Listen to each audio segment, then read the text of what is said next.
All right, welcome to the Popcast podcast. We talk about all pop culture items. Today we're going to be talking about gender switching and changing race of long-standing characters. I'm John Croce, and this is Esteban. How you doing? Well, I'm doing good, but one thing I want to add though, I definitely obviously want to hit those topics. I guess the big changes that's going on with Marvel in general. I hadn't know it's really, really upsetting a lot of people. Yeah. Well, it's funny. Look, we can't even get through the title with agreeing, right? Yeah, I know, right? So many things are going on right now, and I know, like, we're in a lot of, Facebook forums, online forums, and we could tell a lot of fans are really upset. Yeah, I mean, it's a hot topic. I've seen people drop out of groups on Facebook because of arguments about this stuff. And it's not really anything new. I mean, this has been going on for years, right? Yeah, of course. Let's talk about first some of the characters that have been changed in the past, and it doesn't necessarily need to involve gender or ethnicity. But we saw Thor was changed into what's his name, that horse guy. Oh yeah, I know what you're talking about. And then I forget his name. Yeah. And then they changed him into what did they call him? Thunderstrike. Yeah, there you go. Thunderstrike, yes. Right. Okay, that was the guy I was thinking of. Iron Man, which was probably one of the more successful changes, which is where Rhodey stepped in.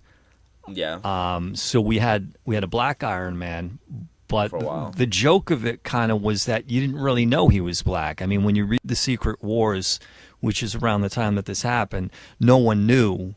Because obviously his body's fully covered, so you don't see any of his face or his hands or anything. So I guess they kind of got away with you thinking that was actually Iron Man, I guess. Well, no. I mean, the consumer knew that it was a different person, but the joke of it was in the comic books that the other superheroes didn't really know that it was a different person in there. Yeah. And for me, and we can get into this, I mean, it's a bit of a cop-out. This is like when the Black Panther got the costume that then covered his face completely. Yeah.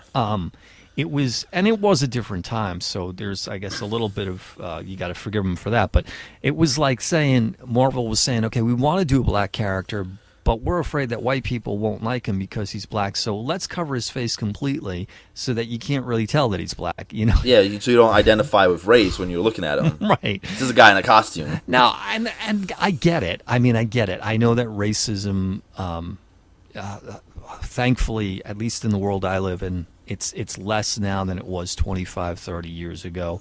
Of course, yeah. I know it still exists. It's always going to exist because we'll never stamp it out of, the individual here and there and stuff.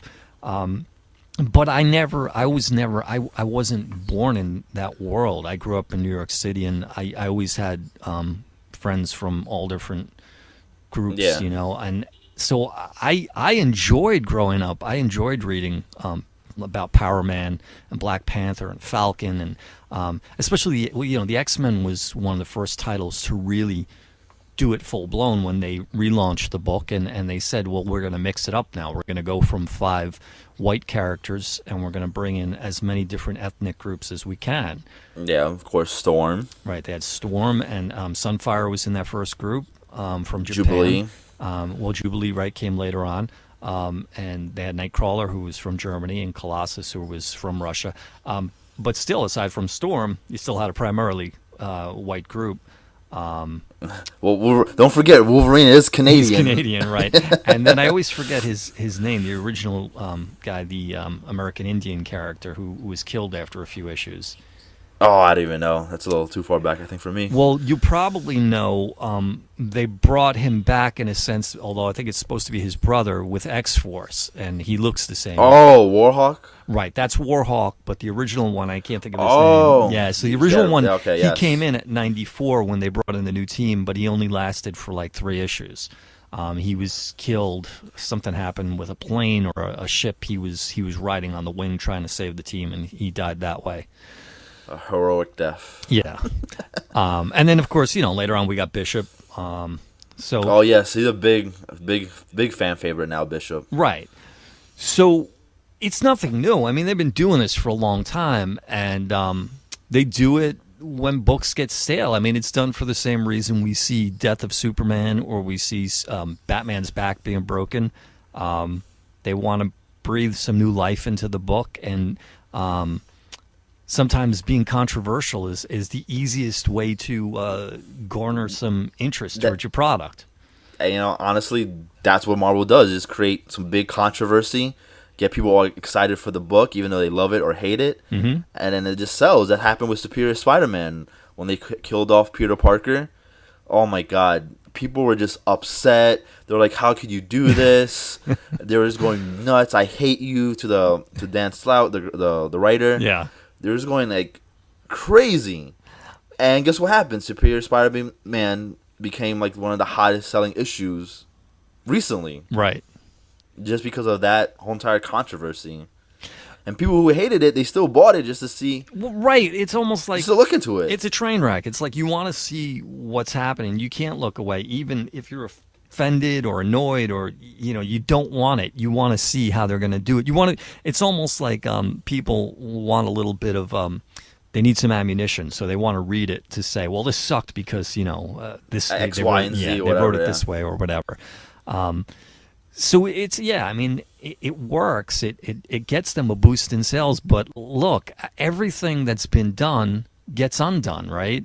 Superman died. He came back to life. Batman's back was broken. It was unbroken, and he's back to normal. And Batman was replaced as well, right? I don't even know. I mean, the guy was posed as Batman, but he was it was after Batman's back was broken, they brought in a character who was more of a vigilante, who was, more of a Punisher type of character. But ultimately, Bruce Wayne comes back and he becomes Batman again, because that's how it goes. Yeah, that's what people want. Ultimately, that's what the big part of the fan base wants to see. So these changes almost never stick permanently. No. We all know Steve Rogers will become Captain America again, and Thor, I guess, will become male again. Right, so. and there's another one, right? Captain America was turned into the Captain, and for the same reasons. In the mid-'80s, we started seeing all the characters were modeled after the most successful character of the period, which was Wolverine.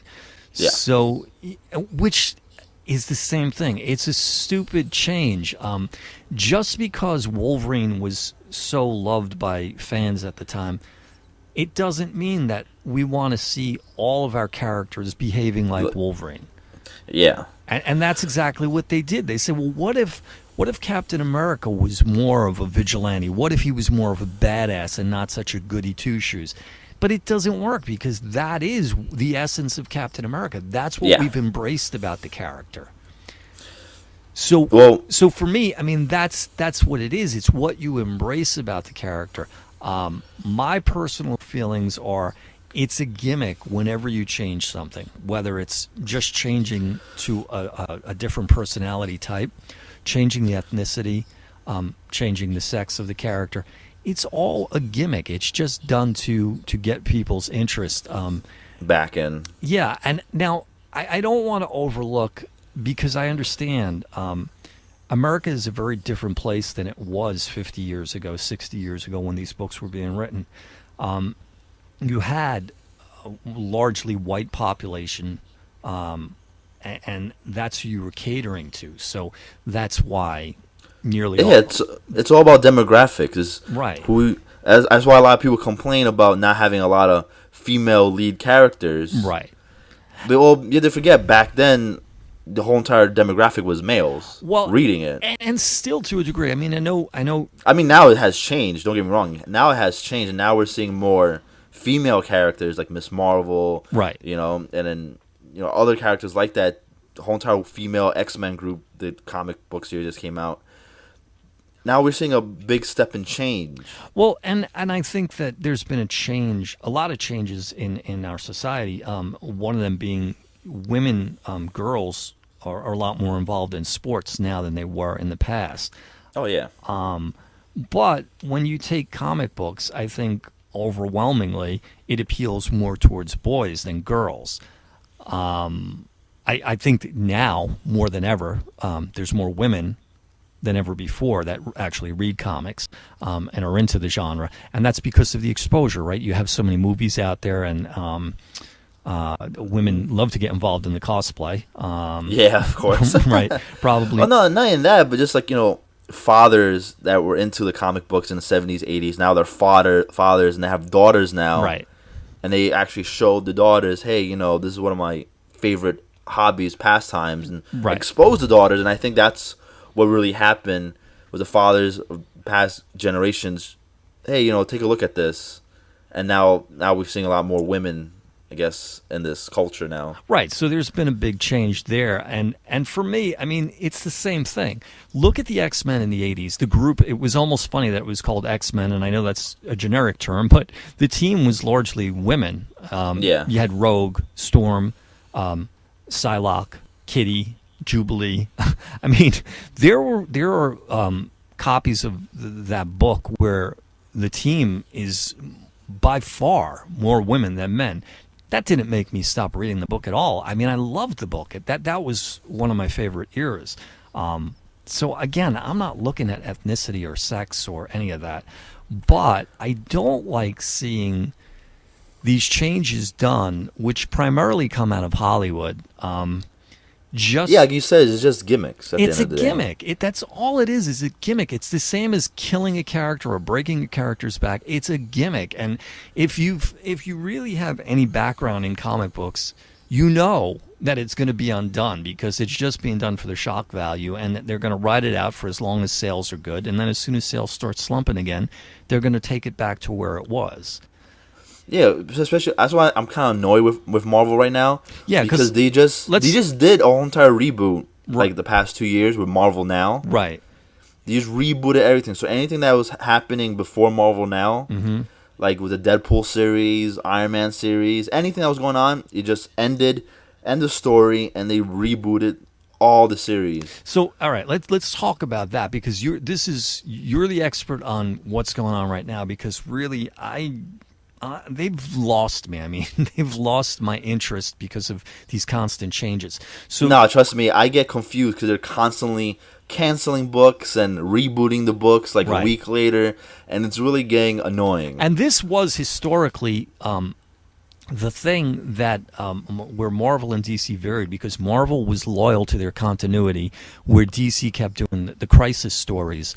Or the New 52 or whatever. Right. But I think what happens is that Marvel got to the same point that DC was at decades earlier, in that it becomes difficult to keep continuity going after 50, 60 years.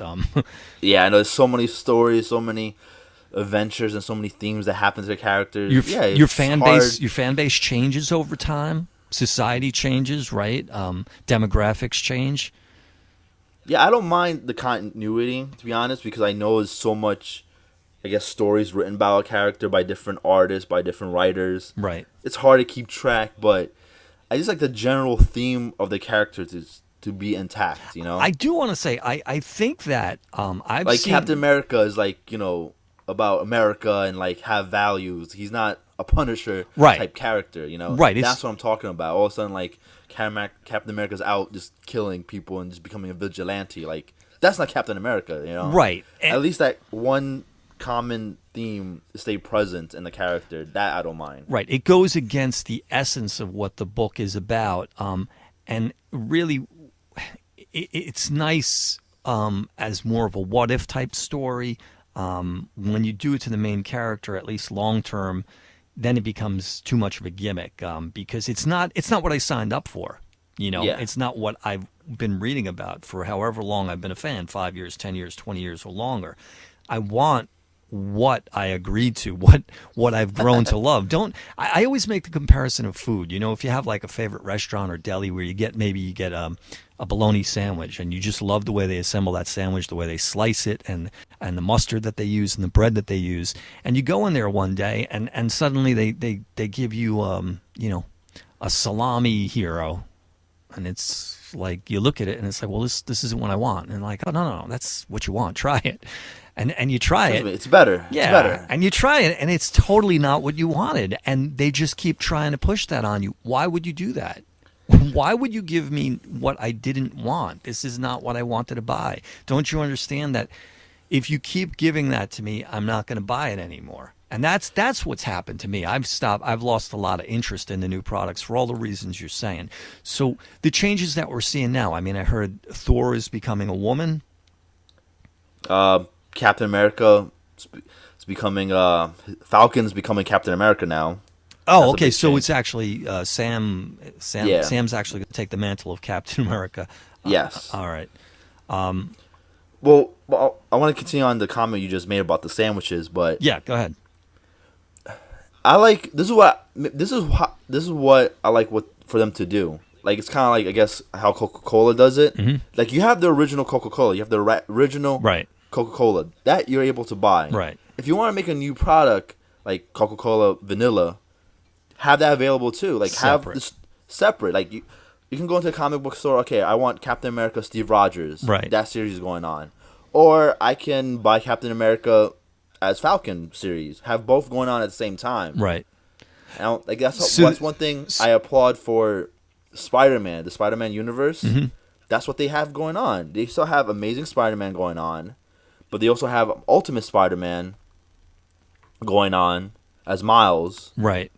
You know, you can still you want that Spider-Man, you can buy that Spider-Man. If you want Peter Parker Spider-Man, well, we have that for you. If you want Ultimate Spider-Man, there's that. There's 2099 Spider-Man, Future Spider-Man. We also have that. And so there's different variations of the character to buy. I think it was about 10 years ago or so. They did a version, and it was difficult to get in the United States, but they had done a version of Spider-Man where he was a Middle Eastern character.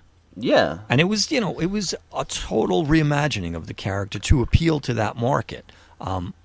I don't know enough to know whether that's still around, but I know at the time it was fairly successful. And even in the U.S. market, because fans here were like, oh, I got to get my hands on this because, this could be worth money someday. I want to see what it's all about.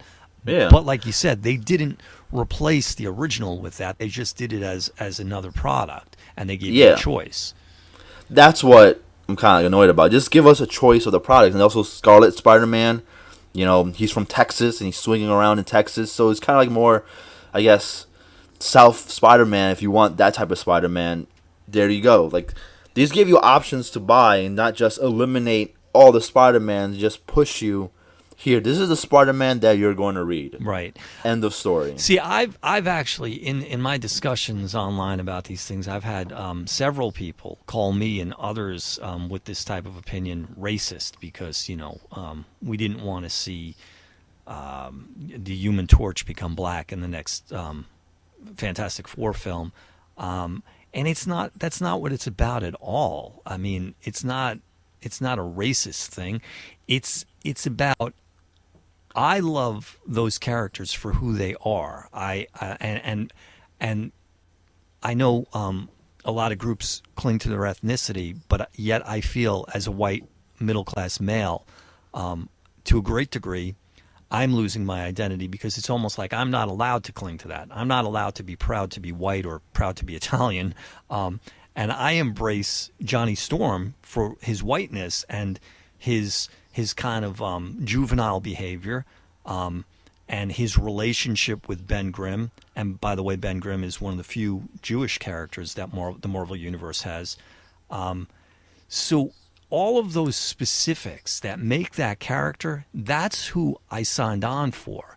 The same way Power Man, I love everything about Power Man, and if they ever make a Power Man movie, I know he's going to be introduced on Netflix, but I really feel like that should be done in the 70s. It would just be awesome to see Power Man and Iron Fist done in a really over-the-top 70s type genre. Hold on. Disclaimer, Power Man is known by Luke Cage, just in case people are listening. They're like, who's Power Man? It's Luke Cage, people. All right, so we're seeing the age difference here. I know you're using the old term. That's why it might confuse a little people. Right, so. Well, yeah. And I mean, that when I bought the title, it was called... They had Luke Cage at top. It was called Luke Cage Power Man. Sorry about that. Yes. No, because trust me, when I started learning about Luke Cage, and all of a sudden I hear about Power Man, I'm like, who the hell's Power Man? Is it another guy or something? And I find out it's the same guy. Now, Nicolas Cage took his name from Luke Cage. Oh, I didn't know that. Wow. Yeah, because he's actually, can't think of the guy's name. His uncle is a famous director, Francis Ford Coppola. Mm-hmm. So Nicolas Cage is really a Coppola, and we've talked about him before. He's a big comic book fan, so when he wanted to come up with his Hollywood name, he picked it from Power Man, Luke Cage. That's pretty cool. Yeah. So for me, it's not about race at all. It's about being true to what I've read for years. It's the same thing for me if they were to make Power Man white or a woman or anything. Don't change it. That's not what I wanted. That's not what I liked about it. It's the same thing as making Wolverine an intellect or a goody-goody like Captain America. That's not the character. That's not who I embraced. That's not what I read about for all these years. So if you're going to make that change for no good reason other than a marketing ploy to get another group into buying tickets or buying comics, that's the worst reason of all to do it. Yeah, like for me, I feel like it's kind of like degrading that race because, hey, you can't stand alone as your own character. You have to like disguise you as a other character in order for people to accept you. Right. And believe me, again, I totally get it. America is a different place. We are multicultural, and there is, when you look at comic books, DC and Marvel, there's overwhelmingly white characters. I understand that. But there are, especially in the Marvel Universe, there are plenty of other characters. There's plenty of female characters. There's plenty of black characters. There's plenty of all ethnicities. What they're doing when they say, well, let's just flip the switch here. Let's make this a typically male character a woman, or change the ethnicity. It's a cop-out. It's an easy way to say we're going to take something that's popular and we're going to leverage the popularity of it and we're going to change it to try to maximize revenues instead of putting effort into making a new character. Or taking a property like Black Panther, which has a fan base. It has a huge fan base. Yes. But they feel like, but nobody's going to buy that because it's not as popular as, say, Spider-Man or the Fantastic Four. They want that maximum kick on everything, and they don't want to work for it. And I don't respect that at all. Yeah, like, for example, especially with Thor becoming a woman, they could have easily introduced a new character, Thor's sister or something, exactly. And then have her own series going on. But that takes a lot more work because you got to start from the ground up. I mean, now you're talking about a brand new character. God forbid we put any of the money that we make on all these products into developing a new character because, that's just too hard. They don't want to. They want the easy. They want the easy score. And what is? I mean, do you know details about this? How are they turning Thor into a woman? That I really don't know. Is he going under the knife? Is he getting an operation? That's a good question. Honestly, I haven't really looked into it because for me, I'm not a big Thor fan. Mm-hmm. So when I heard news about it, I'm like, whatever. Doesn't affect me because I'm not a big Thor fan. I think but Captain America, because obviously Captain America 2 and the new movies, I'm not a big Captain America fan, but I've been following more closely Captain America because I love the second film was amazing. Yeah. With that, I felt like they could have made Falcon, like he got enough popularity from the film to make his own series. Right. And not have to, like, I guess, adapt the Captain America uniform. Right. He could have made his own series, like, him being an agent of S.H.I.E.L.D. or whatever. His own series and just fighting crime on his own. Well, here you go, okay? They could have revamped him and, like, to be somewhat like Captain America-ish, but not take over the role of Captain America, Well, and here's a perfect example of how wussy these guys are. You've got this huge success in this franchise right now with the Avengers, and you've got they've got War Machine, right, from the Iron Man franchise, and now they've got Falcon, they've got Black Widow. How come I don't see any spin-off movies for those characters? Well, I feel Black Widow will get a spin-off movie because Scarlett Johansson, like, well, they've talked about it. Yeah, I think she will have her own spin-off movie. I think that's really a definite. But for War Machine and Falcon, probably not. Why not? Because, well, I'm just talking about, like, from, like, the film standpoint. Yeah. I feel those two actors, I don't feel like they're strong enough to have a own movie on their own. See, I think, like, Scarlett Johansson can carry a movie by herself. Like, she's done it, Yeah. Those two characters, I don't think they can carry a movie by themselves. I don't know if I'm going to agree with you. Disagree with you on the specifics of the actor, but my opinion is that it's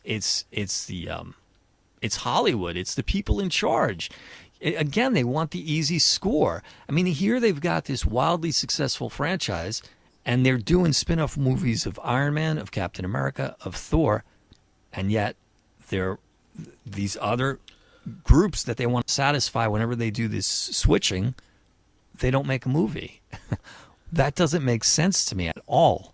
Well, I feel like they're not that mainstream of a characters to make movie off. See, but you're giving all the reasons that we're saying, the cop-outs that they're taking. Take that and make it sexy. Make it work. Make Black Widow a strong character. Give her a good storyline. Get a good writer for it. Do what. Look, I wasn't all that hopeful for this Captain America movie, just because I felt that the Avengers movie, once she brought the team together, there was so much dynamics and stuff that was going to be lost, and yet it's done really well. And that's because they brought in good writers and good directors, and they've made sure to give it the most that they can. Do the same thing with Black Widow. Do the same thing with Falcon. Do the same thing with War Machine, and even follow an intelligent business model. We were talking about Planet of the Apes a couple of weeks ago, and we were talking about how the budgets are now getting bigger, but in the past they've gotten smaller. So work with a smaller budget if you're afraid that it's not going to be as profitable. There's nothing better than that surprise, like where you give somebody a small budget and boom, they make a decent profit on it, and showing what can be done. No, I don't think that's the way of Disney and Marvel. Their movies have to be blockbusters. Right. End of story. They can't just they have to be mega blockbuster movies. Like, that's it. There's no small budget films there. No, it has to make like $1 billion. End of story. That's their model. That's what they want. And obviously, I feel you can't do that with Falcon and War Machine. Yeah, exactly. Because, and obviously they're like really good characters. I love those characters. But in the comic book world, they're not the heavy hitters, Spider-Man, Thor, Hulk. Right. I always say like they're probably like B-list, C-list characters. Right. In the comic book world. And I feel like, films and comic books, books for that matter, they're two different things. Mm-hmm. It doesn't, right. You got to handle it a little bit differently. When you have an ongoing continuity month to month, you write a little differently than you do for a 90-minute or a 2-hour movie. Yeah. Not even that, just movies are just meant to make money at the end of the day. The movies that we see in the theaters, Right. I'm not talking about the independent movies, but the big trailers we see on the commercials, and those are meant to make money. No, that's absolutely true. I mean, if you look over the last 30 years too, the way that movies are released has changed. You used to have those big seasons, which were the beginning of summer, the holiday season, just around Christmas and New Year's, Thanksgiving, that's where all the blockbusters would come out. But now it's happening with comics too. Right, but with what I'm getting at with movies is that there's really almost no break in the year. Yes, this is nonstop X-Men, Spider-Man. Right? I mean, since February, Marvel started this trend of breaking in, back when Daredevil was coming out and stuff, of really breaking in movies in Valentine's Day, which was that was a dead zone in the past. So, you had Captain America back in March, and then Spider-Man, then X-Men. Now Planet of the Apes just came out, and Guardians of the Galaxy is going to be coming out. So, I mean, it's just there's so really many comic book movies coming out, and there's no time slot where anybody doing something independent can say, "Well, let's hit that time slot," because there's not going to be another big competitor, right? There's always a big movie, and as long as there's a big movie, you almost have to be big as well, unless you just totally break that business model and say, "No, I'm not part of Disney. I'm not part of DC. I'm going to do it small, and I'm going to be successful because I'm going to put my heart into it." But unfortunately, we're not going to see a lot of that because there's not a lot of risk takers left anymore. Yeah, no, it's not in that. There is that it's not commercialized, so you kind of have to go off the main path and take the path less traveled. Right, exactly. To find these gems. Right. Especially in comic book world. You understand, when I go to a comic book shop, I walk around the whole entire shop because obviously in the front you have your Captain America, all your best-selling comics. Right, the big two. All like the big DC, everything. I have to go all the way to the back to find like little independent comics. Right. And then I like to venture out to the back so I can find hidden gems that I would have never found on my own or like from word of mouth, and pick it up, start reading it. I'm like, hey, this is really good, and become a huge fan of it. Right. I think that Marvel, Marvel in the 70s was the underdog, and it's kind of hard nowadays to look back and imagine that. But DC was DC was just dominant, and Marvel was the underdog. But Marvel was hungry, and that's why you got so much good product from them, because they were the underdog, and they were just these middle class guys who were working out of Manhattan, doing what they loved. Writers and artists, they were all just doing what they loved, and they were creating for the sake of creating. And the key thing is that there was no big corporate entity over them. Even at that time, Warner wasn't involved with DC, and Disney, of course, wasn't involved with Marvel. So these guys were doing it was truly art. They were doing, creating for the love of it. Right, for the love of it, what they thought was this is the way to go.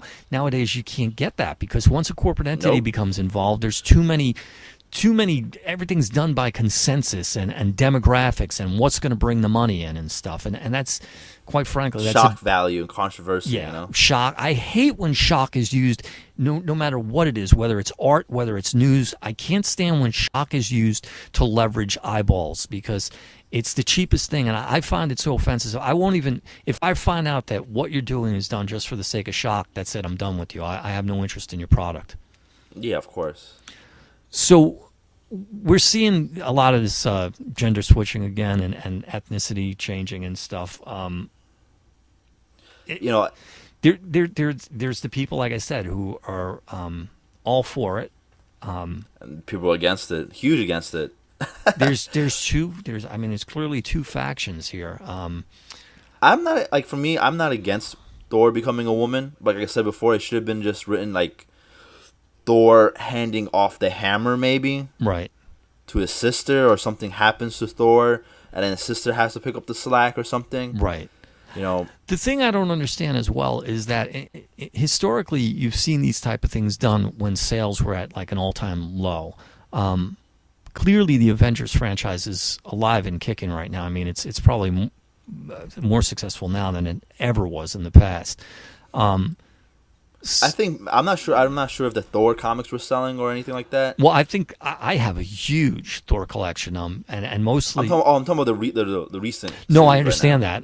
But I was going to say mostly because I'm an oddball in that sense, but also because I picked up a lot of those books at shows really cheap. So yeah, I don't think of the Avengers, the Thor book has always been one of the poorest selling books. And it's because it's set in a different environment. It's not set primarily on Earth, and it's basically a big fantasy world in an Asgard and everything. Right, and I think the character works better in the context of taking this godly character and putting him in with these different human personalities. It's kind of hard when he's on his own.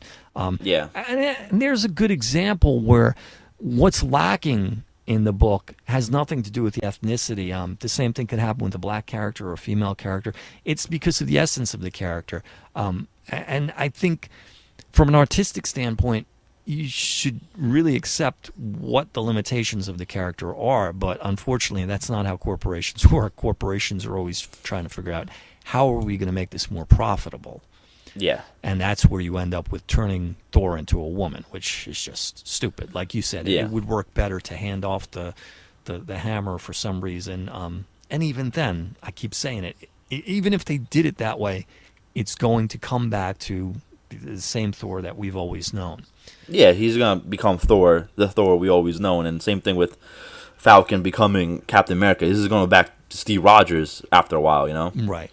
And also, I know a lot of people are not talking about it because everyone's like fixated on Thor becoming a woman and Falcon becoming Captain America. They're also relaunching Iron Man.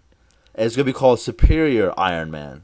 Wonder where they got that idea from. Yeah, I wonder where they got it from. And but what's the concept there?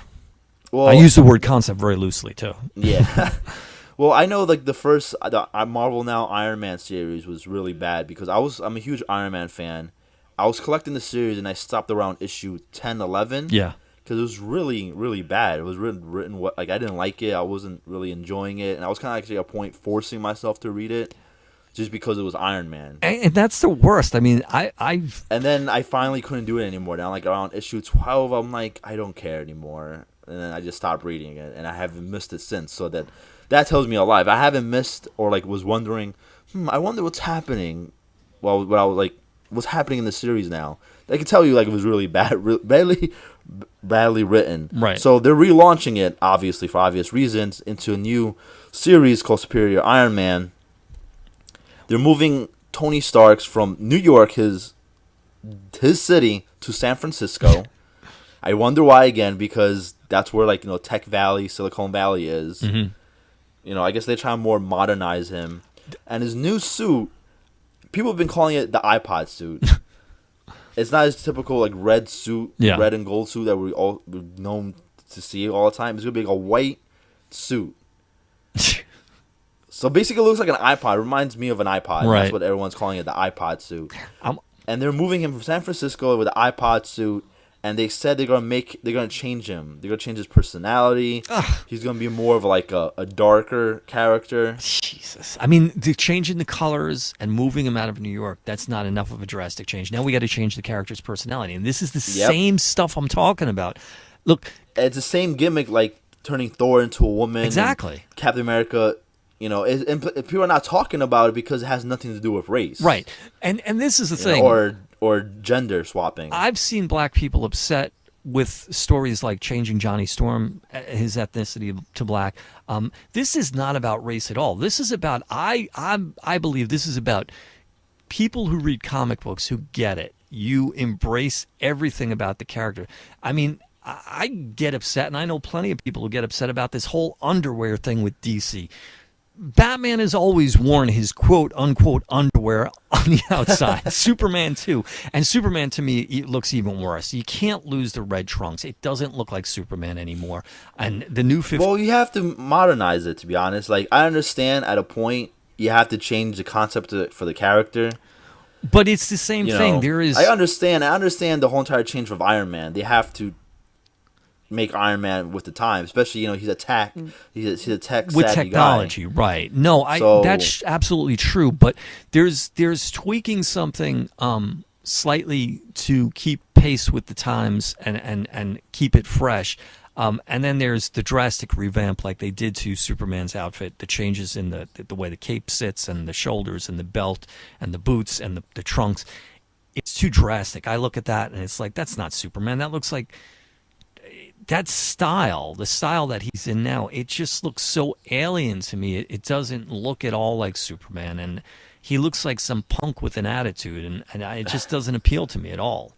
Oh, yeah, but that's the whole entire, like I said, modernizing the character. Like, that's the society we live in. Right. Like everyone likes that dark greediness. Look, I make the comparison when people say they have a problem with the trunks being on the outside. You have a problem with that, but you don't have a problem with a guy walking around in blue tights and a red cape. You don't think that that's weird. I mean, it's fantasy, and it's supposed to be a foreign culture anyway, right? It's supposed to be this alien who came to Earth, and he's bringing his culture. So maybe in his culture they wear their red underwear on the outside of their pants, and it's not so odd. The real reasons when you look at stuff like that, and this is also with Iron Man, you're saying about changing the colors. I can understand changing the tech because technology's changed. And by the way, I love in the original Iron Man movie where they have him in the cave and that's how he builds what looks like the original suit. So they keep that in there. But the thing about the colors is it comes from the comic books. And at a time when printing wasn't as sophisticated as it is today. So when you look at older comic books, it was printed on newsprint and the color process was very different. You couldn't get the gradients that you can get today. And, of course, artwork is artwork, and even if you have a really good artist, most artists, all their women tend to look the same, all their men tend to look the same. So the easy way to differentiate things is to have, well, this character has blonde hair, this character has brown hair. Different colors, yeah. Right, this character has brown skin, this character has white skin. That's the easy way to tell the difference between the characters. And the same thing with the superheroes. Batman wears gray and blue, Superman wears blue and red, Iron Man wears red and gold. But over 30, 40, 50 years, those things become so iconic. That's what we identify with. Yeah, but at the same time, like, I feel you have to keep up with the times, because before, no one really cared about Superman, you know, or DC before, because it's kept it the same. Right. Now they're trying to catch up with Marvel.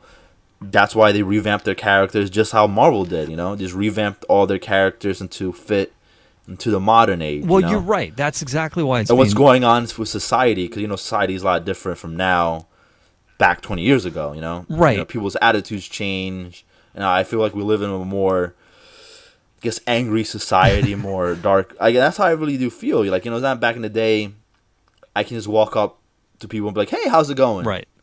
People, if you do that now, people look like you're fucking crazy or insane. No, that's... Like, you have a problem or something. No, you know? That's absolutely true. But, again, I feel like it's a cop-out in that hire a good writer. See, they don't want to invest the money. There's good writers out there. There's good creative talent out there. But these corporations always want the easy solution. It's harder to find somebody who's really going to wrap themselves around the essence of the character and take what is Superman, right, and move him into a modern society. That in itself could make for great stories, because now you've got, like you said, this angry society, and you've got this kind of character who's trying to uphold the original values of the country. And that in itself could make for some really interesting twists. You don't have to drastically change the character. You certainly don't have to change the uniform or the colors. Yeah. You know, I mean, they've got a lot. They forget how much they have vested in that character as well. You know, 60, 70 years of these iconic images. It's burned in people's brains. I know what I find interesting, too, is that even when they change things up, you know, I love to buy all kind of the goofy stuff. We were talking about Five Below before we started the program, and I love to go into stores like that and pick up coloring books and stuff. And I always find it interesting that even though DC is pushing the New 52, when I find coloring books or kind of little odds and end toys, they're still represented in the old style. Yeah. And that's going to change in the future. Now you're going to see the Superman in the all blue suit, you know? I disagree. I think that especially because those products are not geared towards adults, even though I'm buying them, they're geared towards a younger audience. So here, based on what you're saying, if you're moving people away from that, you should be pushing the new imagery for the younger generation so that it becomes almost homogenous, so that everybody's on the same page. Everybody knows him in the new uniform. I see it as a marketing ploy. Now we've got the new 52 Superman, we've got the old Superman, and we can sell more product this way because we can turn people onto all of it. I think long term you'll never see the old imagery go away because it's just too iconic. Of course not. Yeah, no, of course not. Yeah, that's what Superman became, and that's what Batman came from, and those images are never gonna go away, especially with like the older comic book collectors, and then the key issues everyone buys, and the first Batman book and the first Superman book. It's always going to be there. Yeah. Obviously those images are never going to go away completely. Are you happy with the new 52? I would say yes, because they're kind of be able to do different things with the characters. For me, I guess because I'm part of this new generation, I'm more into like the dark, gritty stuff. Yeah. So like Batman film, that's where I feel like kicked it off, the Batman movies with Christopher Nolan. Mm-hmm. That's what type of stories I'm into, like Sin City, the dark grittiness. So like that's why I like Deadpool. Right. You know, it was like dark humor. That's why I enjoyed Superior Spider-Man, because it wasn't really the goody two-shoe Spider-Man that we're used to. Right. So that's what I'm more drawn into, to be honest. That's interesting. I mean, and maybe that's why I never liked Captain America. You know, I never liked goody two-shoe characters. But you can see how, in the context of the Avengers, where you have these personalities clashing, it works to have these extremes.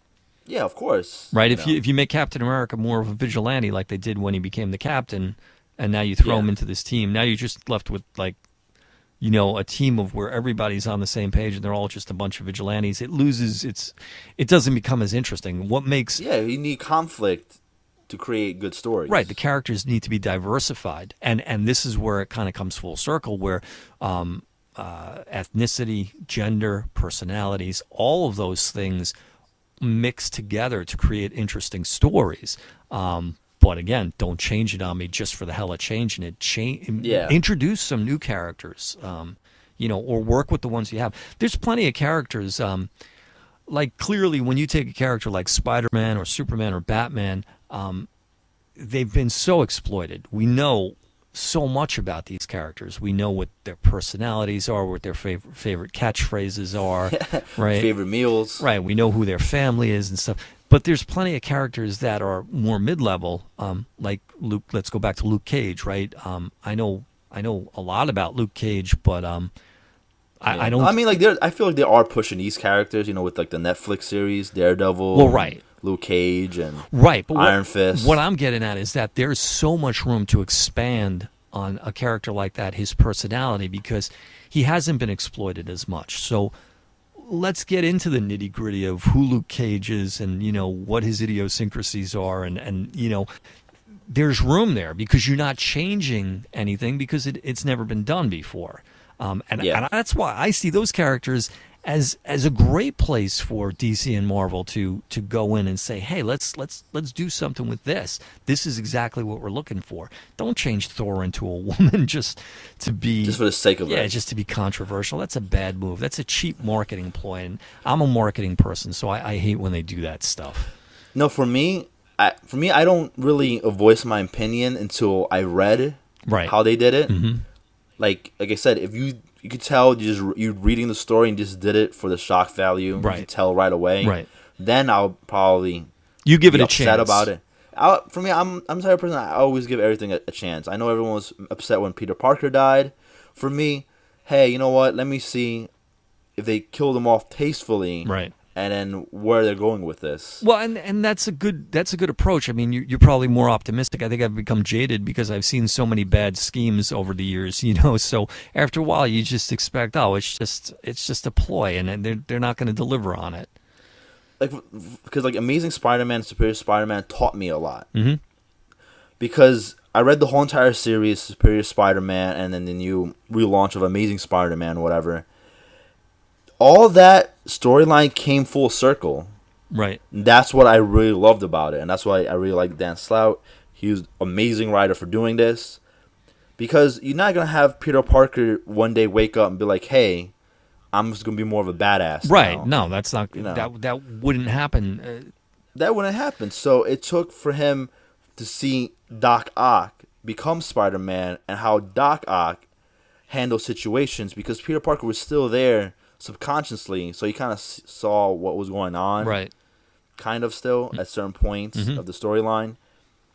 And then when Doc Ock, storyline ended, Doc Ock didn't want to be Spider-Man anymore, yada yada yada. So Peter Parker was able to become Spider-Man again. So it came full circle, and that taught Peter Parker to be a little bit different as Spider-Man. So now, boom, we have a new Spider-Man without really changing anything. Well, I don't know what the writing situation was, if he had control over writing all of this, but I think that one of the things that comics suffer from, and certainly Hollywood suffers from, is too many chefs in the kitchen. Yeah. What happens with comics, as you know, is there's too many crossovers now. And I mean, he wrote the whole entire series, Amazing Spider-Man, Superior Spider-Man. But like I said, it just came full circle on showing how Peter Parker now is going to be a new Spider-Man. Well, it sounds to me like he had a vision of what he wanted to do, and he had a place to go. Right. He knew what he wanted to do, and he created that. But how many times in comic books have we seen where they do crossovers and the story gets so convoluted because now you have to next month we're going to go to this title and we're going to go to that title and we're going to bring it back here next, and they just keep moving it around. And how many times have they started things and not followed up, maybe because the creative team left or because they didn't like the way sales were going and stuff? It's hard to do, especially for corporate entities where they're just looking at the bottom line. But the best thing is to have a creative vision and to stand by it. Even if it's failing, even if it's not working out the way you planned, at least follow through, complete what your idea was, and then move on from there. But we don't see that, unfortunately. We see. Yeah, no. I give the big example. I know when Winter Soldier came out, the comic book series, he had his own title. It only lasted 12 issues. Right. It just got cut off at 12. They're like, yeah, we're ending it. I guess it was really doing bad, even though you would think the Winter Soldier series would do good because of the movie and stuff coming out beforehand. Yeah, and I think nowadays more than ever before with comic books, they don't give them a chance. Yeah, because that was so weird. Because then I was in the shop, I saw issue 12 or issue I think 11 or 12. Oh, series finale or whatever they wrote on the cover or whatever. And I'm like, really? Yeah. Issue 11, really? Now I mean like issue 30 at least. Right. That's like how like comics last for now. Like maybe like 30, 40 issues is like now the average lifespan. Right. But issue 12, like, damn. Well, it's the people that are in charge making the decisions, and they're not really in tune with. Again, it's the bottom line, and if they're not seeing the profit that they expected to, they say, well, let's reinvest that money into turning Thor into a woman and see if we can be shocking there and make a quick million. Yeah, like I said, they do it tastefully and it makes sense with the story. I'm cool with it. Yeah. For me, I'm understanding things have to change. You got to keep things fresh. Yeah. If what's you don't like it, you don't have to buy it. What's interesting is when you mentioned how they're doing the whole thing with Falcon and Cap. So Falcon's going to become Cap. I kind of stopped for a second and thought, well, that's kind of an interesting idea. But again, coming back to my mindset, why not just put Falcon in charge, right? I mean, he's not strong enough on his own. That's my entire argument too. Is just let Cap go away and or have our own series of Falcon dealing with things on his own. Right. So it's the same mentality that we're talking about. It's a marketing trick to exploit on Captain America and say, well, he's black now. No, this is Falcon. It's really Falcon. But you don't have the confidence in Falcon taking this as far as you want, so you're going to leverage. Right, you're going to leverage the name of Captain America, and then you're going to take Falcon, and you're going to leverage that too. It's a cop out. Why? Yeah, I definitely feel it's a cop out. I feel like they should have just gave his own series, and just really put their effort into it. And it really is. You hit the nail on the head before. It's saying that Falcon, his identity, who he is as a black superhero, is not strong enough, right? It's not good enough for the public. He needs to become Captain America in order to really be at the level that we want. Yeah. And it really is just bull, because I mean, it's a huge cop out. It is. It's just a marketing ploy. That's what I hate about it. Yeah, like I said, I feel like they could have just created this series on his own. I feel that definitely Falcon has gotten enough attention from the movie now, from Captain America 2. Right. That he could, I feel him stand alone on his own. Take your best writers, your best creative team, and put them on that title and see what they can do with it. But they're afraid of the demographics. They're afraid that white people won't buy the book. Well, obviously they're going to buy the book because it's Captain America still. No, I'm saying if you would just leave it Falcon, take your best writers and do something. Put him in charge. Get Cap out of the way. Have Cap go away for a while and put Falcon in charge or whatever the intent is. But don't call him Captain America. Yeah. I definitely agree with that. That's take any person and say, listen, we're going to give you this person's job, but you're going to take their name. Yeah, basically. You're going to be Bill Gates. Yeah. Mr. John Smith. Why can't? And everyone's going to refer to you as Bill Gates, but no one's going to know your real name. Yeah, why can't I be John Croce? Yeah. I'm not good enough. Guess not. And that's why I definitely agree. I feel like they should just create, and the fact they should just create new characters too. Like, they just create a new female character, not linking like Miss Marvel or Supergirl. Exactly. Just create a new, strong female character. And I feel like Marvel hasn't really created any new characters recently. No, and it's the same thing. I mean, it's just keep rehashing everything. It's a lot of effort to create a new team. Even when you're DC or Marvel, they have to invest a lot of money and time and creative resources. And it's hard to get people to buy into it. But I do think that that's the way to go. I mean, I've got several concepts in my head, and I wish I had the resources because they are multicultural, and I think that they would have a huge appeal. But it is hard, even if you're Marvel or DC. They just want, no, let's just take what's successful and run with that. Yeah. I would love to see new characters. I think the smart way to do it would be, I think Alpha Flight was one of the best introductions of a team because it was brought into the X-Men book when the X-Men was getting popular. Leverage it that way instead of just trying to put a new book out there that stands alone. Introduce it or introduce the character, if it's just a character, into the existing universe. But make the character strong, make the character interesting. Get your best creative team on it so that it's a good character. Don't just come up with some stupid idea and throw it out there and expect it to stick. Yeah, I think because people's attention is so divided now. There's so much things competing for people's eyeballs. Yeah, that I do agree. There's so much material out there, so I kind of understand. At the same time, it's hard to take risks. But this is where the cream always rises to the top. This is where you have to put your best resources into something. And failure does happen sometimes. But, I think if you've got billions of dollars, millions of dollars at your disposal and you're a big corporation, you should be willing to take those risks. Of course. They have. Well, it's kind of funny. Corporations don't want to take big risks, but the smaller companies do. Right. And that's which is kind of funny, Look at what Disney does. Disney is really the problem in that you come up with something creative. Hey, buy that. That's what Disney says. Buy that.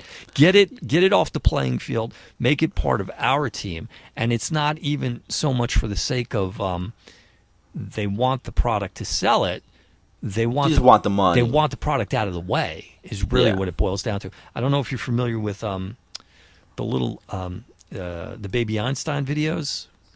I think so, yeah. Sounds familiar. Baby Einstein was created by a husband and wife team, very, very low budgets, using just puppets and stuff. And they were actually done on VHS like maybe 20-something years, 25 years ago. And they were doing really well for themselves. Disney bought it. And, of course, what happens is you get a little company, a big company like Disney waves some money, and it's hard for the small company not to take it.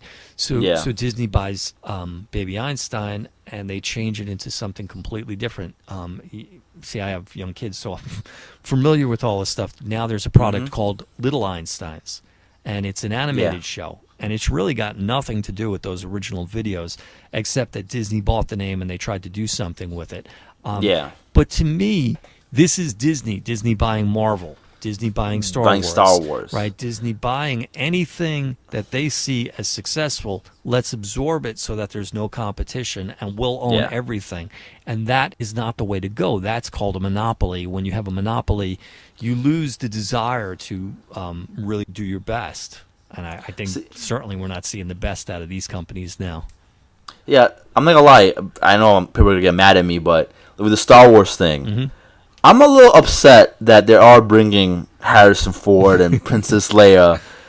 I'm really upset they did that. Well, to be honest, I know people are going to argue with me, probably like tell me you're nuts. You need those characters. I'm like, no, but it's a new storyline. Like this is supposed to take place after the original content. And how different is that than what we're talking about? I mean, you're exploiting something that really is so expired. Harrison Ford is like 70 now, and exactly last month they said that he got hurt on one of the sets. He broke his ankle or something. Yeah. Princess Leia, her and Mark Hamill were kids when they made this movie. It's not. Unfortunately, we're humans and we age and things change, but it's not. I feel it's not. I mean, like obviously, I'm happy they're in it. It's gonna be cool because I'm a very optimistic guy. But originally, I wanted something new and different, like a new episode. A very new saga of what's going on in the world. Well, I think what they're trying to be hopeful for here is if they can get the recipe correct, is almost a passing of the mantle. in that they're tying it back to the original films. They're probably going to introduce some new young blood to try to. That I don't mind. Maybe if they did it like in a cameo way, like, you know. Yeah, and I don't. But if I see the whole entire movie with them 3 characters in it. Yeah. Then I'll be like, okay, what the hell? Like, you know? Yeah, I don't think it's... I don't want a 70-year-old Harrison Ford running around shooting stormtroopers. He has been interesting in some of the roles he's played recently. I really liked him in Cowboys and Aliens, and there was that other one that came out last year with the kids, and it was a sci-fi genre. He was... I just saw it like 2 weeks ago. Yeah. Oh, with the kid, and he's battling the ships. Yep. What's that? I just saw it like 2 weeks ago. I know, I just caught it on cable as well. Oh, Ender Game. Ender Game, right. And he's still interesting. The problem is that it's been so many decades, he's not the rascally Han Solo that we remember. Yeah, exactly. So, you know, our audience is going to be willing to accept the drastic transformation now that we've seen in this character. I just hope they do it tastefully and like you said, passing the torch onto the new cast. Right. And that I don't mind seeing. But if I see them in every episode, like whatever episode we're on, 10, 11, 12, 13, then I'd be like, well, no, I want to see new Star Wars. I want to see new continuity. I want to see new stuff, you know? Well, honestly, I am hoping that they do bring Darth Vader back into the mix somehow. That oh, no. No, I don't want to see Darth Vader. I'm being serious. That would be cool, but I think we should definitely have a new villain. Well, I think definitely. I think as bad as the second set of movies were, I think that it's an opportunity for them to pull some of those characters in, and again, keep it a little bit fresher. Can we bring back Jar Jar Binks? Oh, yeah. I think that's the one character that people will unanimously vote to get rid of. I'm so weird. Like, I actually, when I saw the movie, I liked them. Did you? Okay. Yeah, I'm like the only one that likes Jar Jar Binks. No, I'm being serious. I was being sarcastic because people don't like him. I know, I'm aware of that. Yeah. But I'm like the only one that's pro Jar Jar Binks for some reason. Well, from what I understand, he received a very much reduced role in the subsequent films because they were banking originally on him being such a big character, and then he was so disliked. I like me some Jar Jar. I don't see what was the big deal about him. A little goofy. He reminded me of Goofy from Disney. Yeah, exactly. I like Goofy from Disney, you know.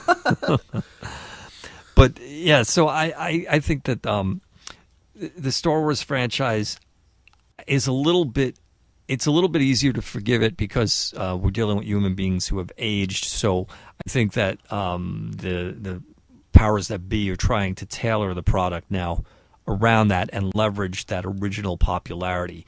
Whereas changing Thor to a woman or changing Falcon into Captain America is because these are just images that are drawn and they can do whatever they want with them. It's just done for the sake of being exploitive.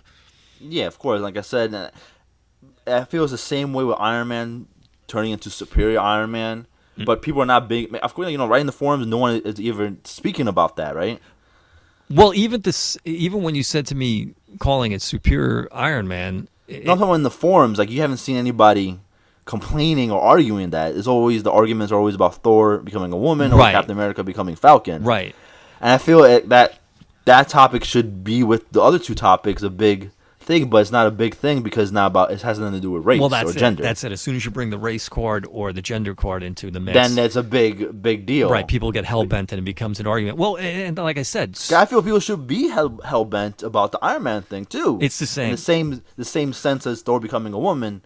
But people are not because it has nothing to do with gender or that's it. Race. We're talking about when you're a true comic fan and you're embracing the character for every little thing, whereas the other people are almost, I told you I was called a racist. I've seen other people called a racist, and people are just using that as an excuse to say, well, why not? Why not make the character a woman? Why not make the character black or whatever? Because that's not the character. That's all. It's not the character. Don't change. I don't mind the film adaptation as long as the actor can play the character well. Michael Clark was the guy that, yep. Yeah. Mm-hmm. When he played Kingpin in Daredevil, I thought he was amazing as Kingpin.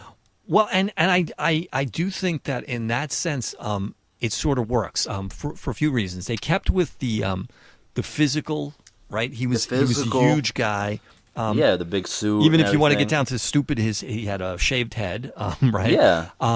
But when you look at Spider-Man in the 60s, you were looking at organized crime, where the Kingpin from the comic books is what represented that. But if you're looking at in the year 2000, whatever it was, 2004, 2003, it would make more sense to have this black guy instead of this white guy with the purple pants with the stripes and stuff. That's so outdated.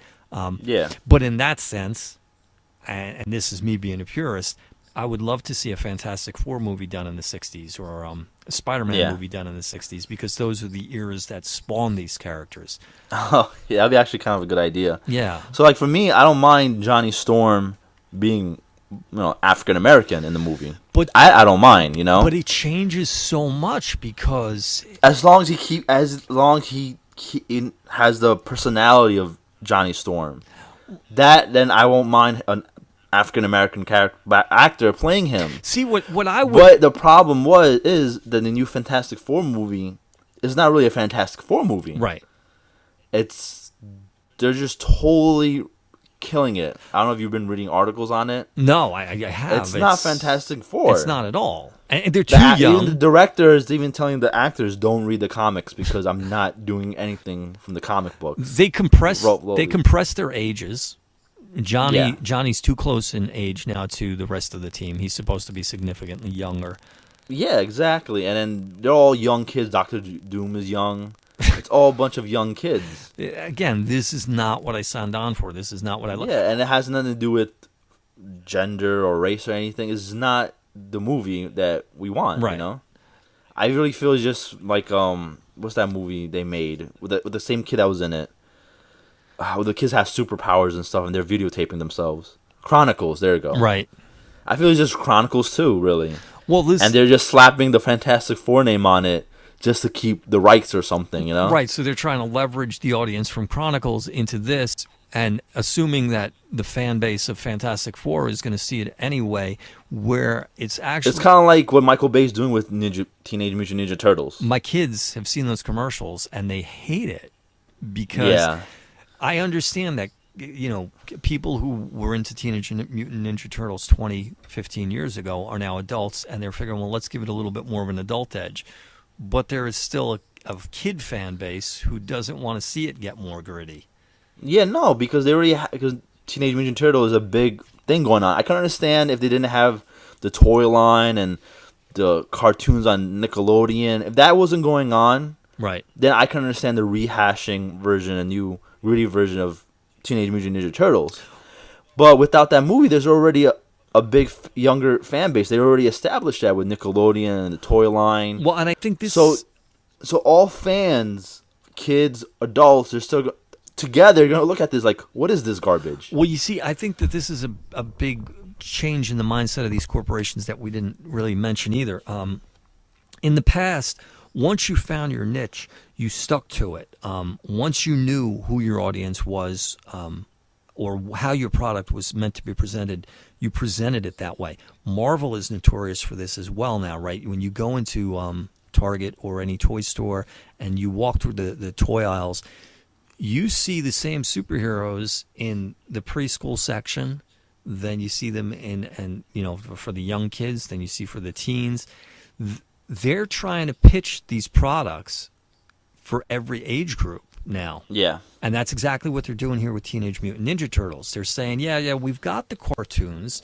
We've got that toy line. Yeah, that's all secured. We know that there's a group that likes that, but now here we want to get a different market.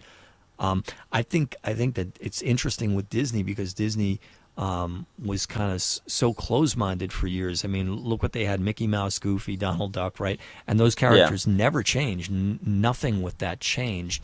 And that's kind of was what it locked them in. They weren't growing as a company. And that's when they started buying other stuff. Right. Right. So now here they got Marvel, and Marvel is notorious for kind of exploiting that whole thing. You know, they don't want to taint their characters, so they want to buy someone else's characters and taint them. So it kind of makes sense. You want to see like a gritty Mickey Mouse and Donald Duck movie? Exactly. Actually, that's a good point. I never really thought about that. Mickey Mouse and Goofy and Donald Duck, they never changed throughout the years. No. I mean, very minimally, but they always kind of appealed to that same group. In some regards, I think they actually regressed a little bit. If you watch some of those original Disney films, they were a little bit more not so kid friendly. Well, I mean, not I'm not saying to the extreme, but not so much as they are now. Now they're very, very kid oriented. I don't see a lot of adults that are interested in watching, like some of the animated stuff that's on cable of those characters. Yeah. But yeah, and the thing that really upsets me, and I've said this before, is I don't understand, whatever the numbers were, I don't understand the small amount that Disney paid for Marvel versus the large amount that they paid for Star Wars. To me, the Star Wars universe is much smaller, and there's much less potential profit going forward. Marvel has thousands of characters. No, but I would disagree. I think Star Wars has more of a money. Because everyone knows Star Wars since the 70s. Everyone. Marvel is just becoming popular now. If I ask like a random person like 5, 6, 7 years ago, who is Falcon, they'll look at me, who are you talking about? But versus who's Han Solo, they'll be able to tell me who's Han Solo. Well, you're right. I mean, there was broader appeal in Star Wars, absolutely. But yeah. If you take, everyone loves Star Wars. Everyone loves Star Wars since like the 30s. I mean, since like the 70s for 30 years. But if you took two groups and you sat them down and you said, name 10 Star Wars characters, name 10 Marvel characters, I think that they would have about the same luck in naming. Now. I'm talking about now, though. Right, but Marvel was around only 2000. No, they wouldn't be able to do that. I think Disney had an interest in Marvel for a while. I think it was long time discussions, but the purchase was actually only made about 4 years ago. Yeah. So I mean, at that point, you had already had Spider-Man was out, X-Men was out, Daredevil was out, Hulk movies were out, Fantastic Four was out. They weren't doing that good, and yada yada yada. You know what I'm saying? Yeah, I guess. I just it's not like this whole entire big, giant thing that is what it is now, I think long term Marvel is going to make so much more money for Disney than Star Wars will. Oh yeah, long term I feel yes, because I love Star Wars, but I think enough is enough of the Star Wars. Well, I think Star Wars is going to require the work that I'm saying is what they're trying to avoid when they do the gender switching and stuff. Because I feel Star Wars has been in the mainstream for so long, and Marvel hasn't been in the mainstream society yet. Right, so Disney... So I feel you can do more of the Marvel stuff, even though obviously, comic books has been around forever. But I feel it hasn't been in the mainstream as much as Star Wars has. Star Wars always has been in the mainstream. Right, so Star Wars is going to require Disney to do a lot more work to keep that franchise going. They're going to have to breathe some new life into it. A lot, like brand new story, brand new characters, and I think that's the only way they're going to be able to do that. All right, so in conclusion, we've been talking about gender switching and race switching very popular in comic books. Shock value. Right. My personal opinion is it's just a cheap marketing ploy. It's being done to boost sales, and you can see they almost always come back to the original, which says to me that that's the final sign that it was done just for a quick, what do they call it, the cash grab, right? Yeah, cash grab. For me, I usually wait and see how it's done. Like, if it's done, like I said, I use Spider-Man a lot as an example. You give it a chance. I give it a chance because there might be a reason behind it, and if it comes full circle for it, then I'm all for it, Right, and I think occasionally, you're right, occasionally something... If it's to show growth in the character, that's why the shock value was in place. Right. Was to show growth, really, in the character, then I'm all for it, And occasionally some good stuff comes out of it. Like, look, when they changed, it's not exactly the same thing, but when they changed Spider-Man to the black costume, we ended up with the whole Venom storyline, right? Yeah, exactly. I mean, you can't even imagine the Spider-Man universe without that. When Tony Stark stepped down and Rhodey stepped in, we ended up with War Machine. So exactly, you do get some good ones. Some of it just goes away. When Batman had his back broken and the other guy stepped in, I don't think anything's being done with that. That's dead and gone. For me, I can see a good thing coming with Falcon becoming Captain America, even though I feel like they should have just made it Falcon, right, not Captain America. But because Falcon is like definitely like, you know, he grew up in more modern time, so it's definitely gonna be a different spin on the Captain America series, which that I'm fine with, because it breathed new life and new storylines and new ideas, right. And you know what's as a character, but I'm just a little iffy on Thor becoming a woman, yeah. Because for me, it's like, what is that going to accomplish, really? Yeah, I think a lot of female fans that are turned on to the movies are going to be very disappointed. Yes. That's like, yeah, Thor is a heartthrob. And I definitely, a lot of female fans, or mainstream fans, are definitely going to be upset about that one. Yeah, Thor's going under the knife. So that's our wrap-up for this week. Stay tuned. We'll be back again soon with another episode. I am John Croce. Please check out ActionFigureKing.com. And this is my co-host, Esteban. I am Esteban TV. 1 for YouTube, Twitter, and Instagram. And follow me on that good stuff, all right? All right, we'll be back soon for the Popcast. Take care. Adios.